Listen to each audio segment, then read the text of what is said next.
What is up, Battlefielders? Aaron Sampson here with Ryan Schubert. And today we are going to be looking at China Rising expansion for Battlefield 4. This is Guilin Peaks. Guilin. I don't know, according to whatever crazy pronunciation page we went to, it said Guilin. I might just call it Gilligan's Peaks because I find that to be a lot easier. Dum dum da da dum. Kind of reminds me of Battlefield Bad Company 2 Vietnam-inspired maps. Maybe Hill 137 crossed with, what did we say, Vantage Point? Yeah, right here it looks just like Vantage Point. Yeah. And I'm excited about that, because I have to say that, hearing about Battlefield 4 and, when it rolled out, like, not having a jungle map was really disappointing to me. I mean, I thought that, even with Battlefield 3, we really got, I think, sort of spoiled in Bad Company 2. With the Vietnam expansion? Not just the Vietnam expansion, but even some of the regular maps had good jungle and foliage and stuff, and then they just sort of went away from that with Battlefield 3, and it's so nice to see this, a little bit of a return to that. Yeah, I agree. I'm really enjoying jungle and foliage back. That window is made of like bulletproof glass. I don't know what's going on.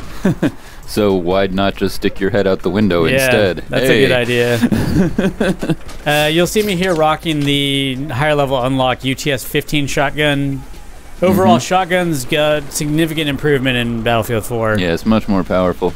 Watch here. So basically these guys were like, oh, everybody chase the bomb, ignore the guy with the giant shotgun. And I literally took out everyone. I literally canned their entire team except for that guy who had the good sense to run. Yeah, I would recommend grinding up the shotgun tree.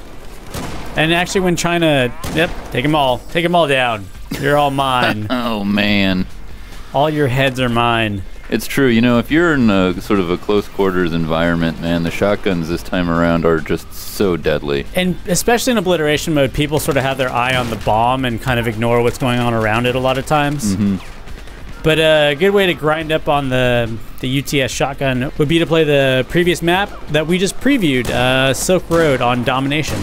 Get your shotgun. A little domination action in. Yeah. I really like this map, though. So there's a central mountain. It's very, very tall. And in that sort of like Marquez Monolith kind of way with the like giant building that you can go inside of. Yeah, so I mean you basically have to either go through the mountain or around it. Which means if you go up the middle, there's a lot of really nasty choke points where entire teams will stack up and murderize each other. Or you can grab, the ATVs or the motorbikes or the helicopter and have these really fun, run and gun chases around the outside of the map. But it's not so easy to drive around the edges of the map. I mean, there's a lot of rocks and trees and things like that. So, right. Yeah. This is one of them worth it moments where I just landed the helicopter and just needed to suppress the enemy team enough to get that bomb off. And then the enemy team had the same idea. Yeah. Oh, man. I noticed that you still got a kill after the fact, though, in the feed here. Boom. So I'm trying to get around the outside of the map here on an ATV. As you can see, it's actually pretty difficult to do. Now, are we going to end up with like snipers on top of those mountains? Or are they going to be... I'm going to show you the clip in a second. I actually tried to get over the top of the mountain in a helicopter and got Oh my god, this is like what, the 4th counter knife you've done in these videos so far? Oh man, they're just not learning. This is why they get YouTube people. At a separate event? Yeah, at a separate event. It's because they don't front knife people. UTS. But yeah, this is just looking really cool, if you ask me. Yeah, and a lot of the stuff is back, like you said, from Vietnam. Run over the bomb carrier. That's what it's all about. Oh, so going back to what I was saying. Oh, so bad. I actually tried to fly over the top of the mountain on the map and got wedged in between the mountain and the skybox. But you can get up there. It's just pretty blocked off by foliage. Yep, here's a good example of how to use your XM25 to see through smoke.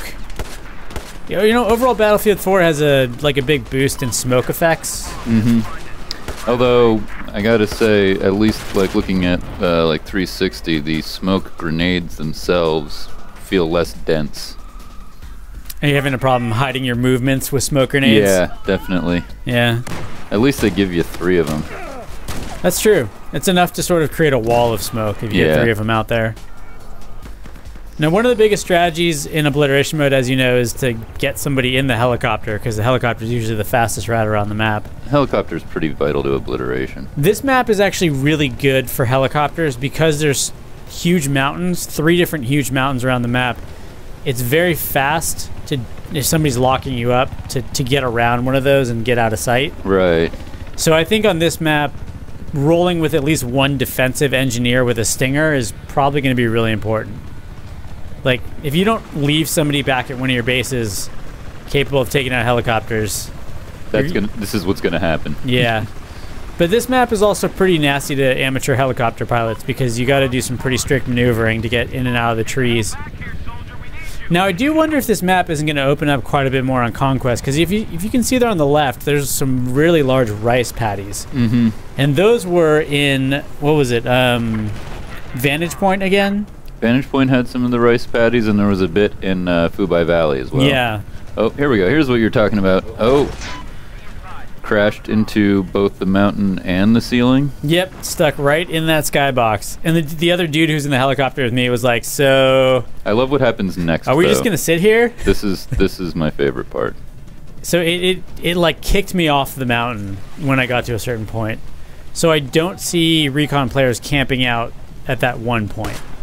XMing it. Yeah. That's what the XM is for, man. Like a bouse. Yeah. And then I ran for my life, because that is what you have to do when you have the bomb. Like a bouse. I love that feeling you get when you're the guy with the bomb. Yeah. You know, it's elation, like, oh, I got the bomb, and then you're like, oh, crap, I got the bomb.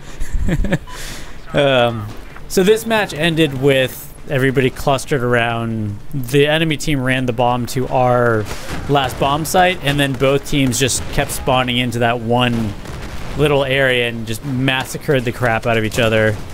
But yeah, this map is fantastic at channeling teams into each other, but also letting somebody sort of flank the other team unexpectedly. So that was a look at Guilin Peaks, Gilligan's Peaks. Guilin. That was a look at Guilin Peaks. The next one we're going to look at is Altai Range. Shit, I don't even know if that's how you pronounce it.